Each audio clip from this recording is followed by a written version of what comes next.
Sevginin Annesi kanalımdan herkese merhaba. Sevgili arkadaşlar, bugün sizlerle patlıcanlı muska böreği tarifini paylaşmak istiyorum. Pufidik pufidik kavaran bu muska böreğini mutlaka denemenizi tavsiye ediyorum. Hemen tarifimizin yapılışına geçelim. Tarif için gerekli olan malzemeleri açıklamalar bölümünde bulabilirsiniz.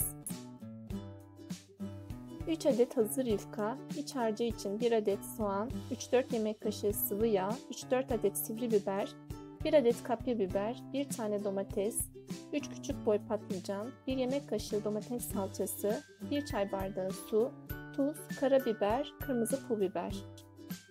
Öncelikle iç harcımızı hazırlamakla başlayalım. Tavamıza sıvı yağımızı alalım. Daha sonra soğanlarımızı ilave edelim.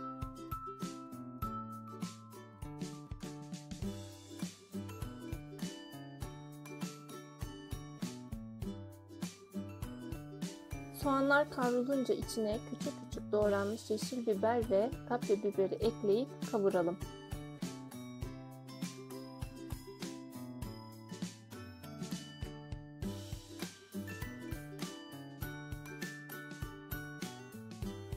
Daha sonra domates salçasını ekleyelim ve salçanın kokusu çıkana kadar kavuralım.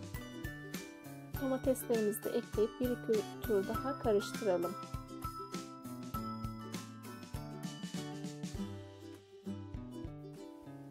En son küp küp doğradığımız patlıcanlarımızı ilave edelim.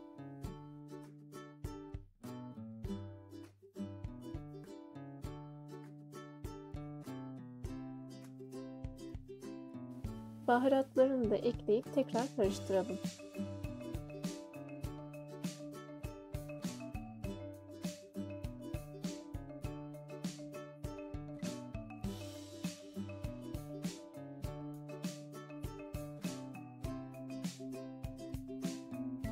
Patlıcanların yumuşaması için 1 çay bardağı kadar su dökelim.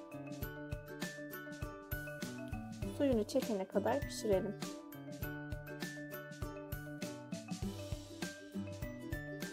Sosu için 1 su bardağı süt, 1 çay bardağı sıvı yağ, 2 yumurta sarısı.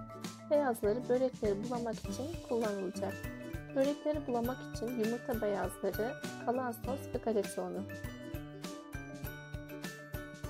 Sos için ayrı bir kapta süt,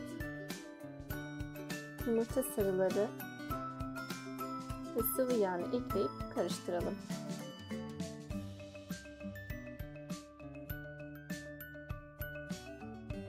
Tezgahın üzerine 1 adet yufkayı serelim ve yarısını sosla ıslatalım.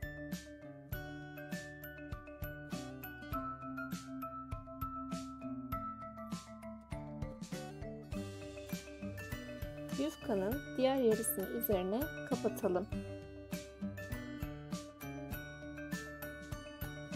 Bir rulet yardımıyla şeritler halinde keselim.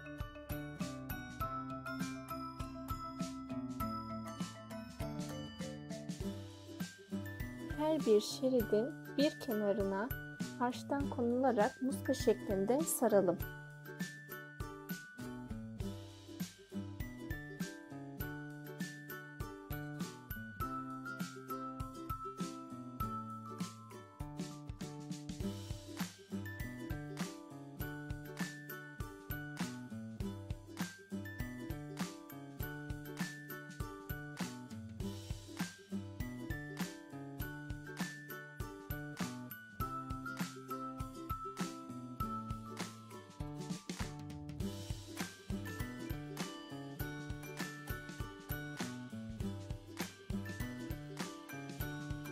Hazırladığımız börekleri önce kalan sosa, ardından yumurta akına, en son galeta ununa bulayarak yağlı kağıt serili fırın tepsisine alalım.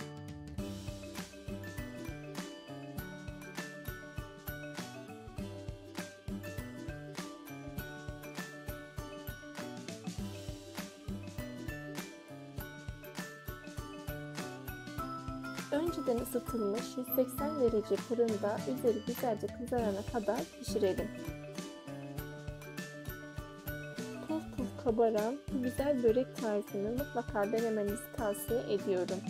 Şimdiden deneyeceklere afiyet olsun.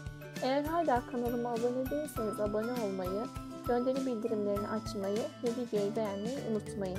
Beni izlediğiniz için teşekkürler. Başka tariflerde görüşmek üzere. Sevgiyle kalın, hoşça kalın.